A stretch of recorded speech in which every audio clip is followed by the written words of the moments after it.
अगर किसी घर में 2-3 बहुएं होती हैं, अच्छा, और उस घर में उनका ससुर किसी सरकारी विभाग से रिटायर होकर पेंशन पा रहा होता है, ठीक है। तो उस घर में एक बहू ऐसी होती है, इसकी भैंस की आंख, वो ससुर का और ससुर की पेंशन का बड़ा ख्याल रखती है। सुबह ही उठ के उसको गर्म पानी दे देगी, सुबह ही उठ के चाय बना के दे देगी, सुबह ही उठ के नाश्ता बना के दे देगी, और इसके दिमाग में ये चलता रहता है कि किस बहाने ससुर से पेंशन से पैसे मांगू। और जब खिला पिला के जब बर्तन उठाने आती है तो धीरे से कह देती है, पापा 3,000 रुपए चाहिए थे, इसकी दवा आनी है। तो कहते हैं ले लेना। तो इसकी भैंस की आंख धीरे धीरे पापा की पेंशन को कुतरती रहती है।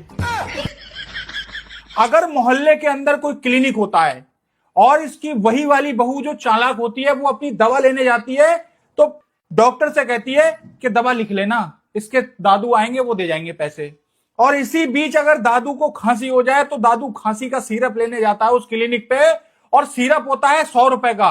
तो डॉक्टर भाई साहब 800 रुपए का पर्चा थमा देता है। तो वो कहता है 800 रुपए, कहता है वो आपकी छोटी वाली बहू है ना, वो 700 रुपए की दवा लेके गई। तो दादू को इसकी भैंस की आंख, वो खांसी का सिरप 800 रुपए का पड़ गया।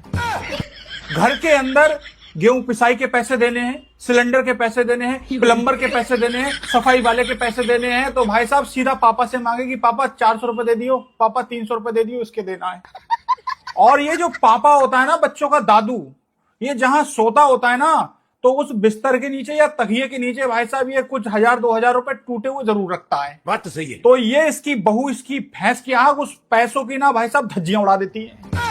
धनिया मंगाएगी तो सिरियाने से पैसे खींच लेगी, सब्जी मंगाएगी तो पैसे खींच लेगी, तेल मंगा रही है तो पैसे खींच ले रही है इसकी भैंस की आंख। और इसका बच्चा रो रहा होता है चीज के लिए, तो कहती है दादू के पास जाओ, दादू के सिरियाने पैसे होंगे। तो इसकी भैंस की आंख उसकी पेंशन की भाई साहब टेंशन बनाए पड़ी है।